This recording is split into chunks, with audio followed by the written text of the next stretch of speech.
तो गऊ है इतनी बड़ी महिमा युक्त हैं कि वह दूध दे करके संपूर्ण लोक को भूख से निपटारा कर देती हैं।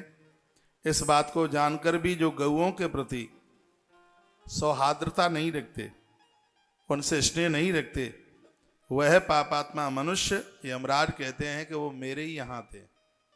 उनमें बड़े हथौड़े पड़ते हैं, उनकी बड़ी ठुकाई पिटाई होती है। और गौ को कष्ट देने वालों के ऊपर हम लोग रहम नहीं करते नचकेता। इसलिए मेरा तुम्हें आदेश है, मृत्यु लोक में जब तक रहो एक भी दिन गौ सेवा से चूकना मत।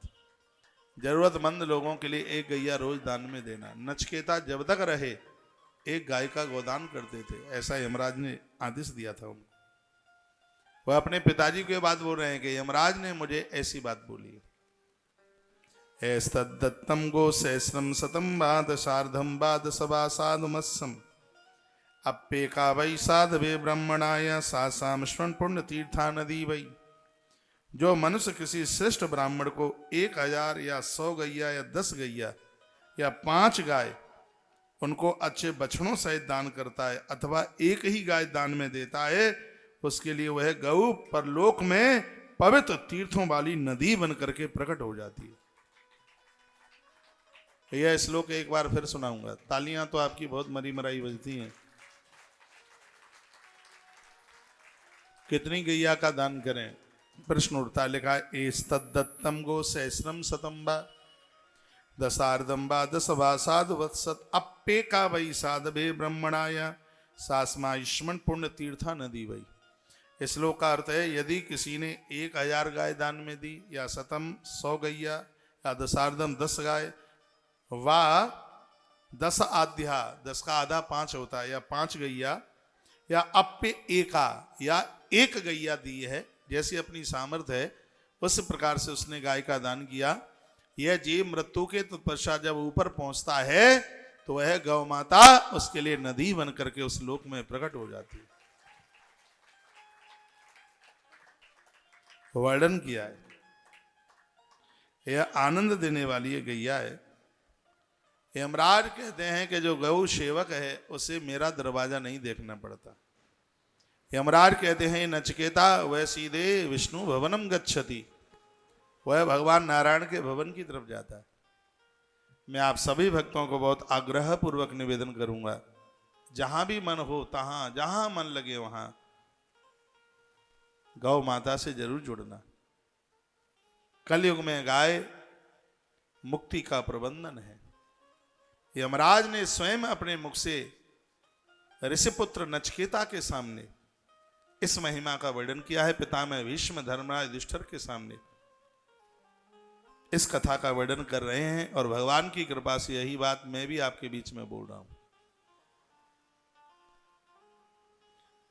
पाप्ता पुष्टालोक संरक्षणेन गावस्तुल्यां सूर्यपादै पृथिव्याम् शब्दै चैक संतत शोपभोगा तस्माद् गोदशूर इवाव भांति।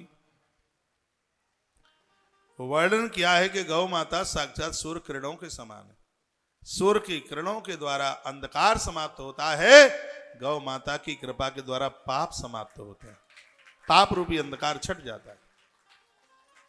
कितना भी बड़ा घोर पाप से पाप क्यों ना हो, यहां पर वर्णन किया गया कि भ्रूण हत्या जैसा महापातक गौ माता की कृपा से दूर हो जाता है।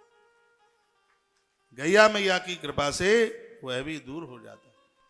आज तो पता नहीं लगता, मृत्यु होकर के जब जीव जाता है तब उसको बड़ा कष्ट और पश्चाताप होता है। कहता है, मैं भी एक गैया का गोदान कर लेता होता तो मुझे कष्ट भोगने को नहीं मिलता। वो तड़पता है, उस समय वो बड़ा कष्ट में होता है।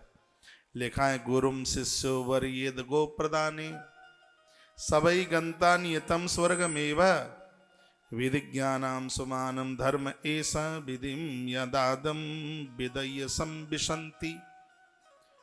लिखा है कि दाता जब गोदान करने लगे तब वह ब्राह्मण जो गोदान करने के लिए जिसको चुना है वो अति प्रसन्न होकर के गाय ले।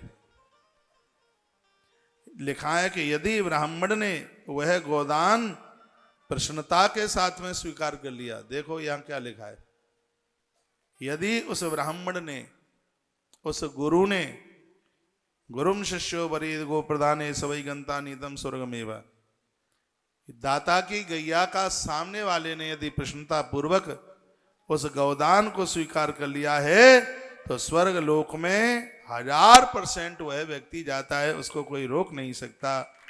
यह गौदान उसको ऊपर के लोगों तक स्वर्ग में पहुंचा देता है, और वह अन्य विधियों के सहित वो गोदान जब वह करता है, इसमें उसके पूरे जीवन की सफलता छिपी हुई है।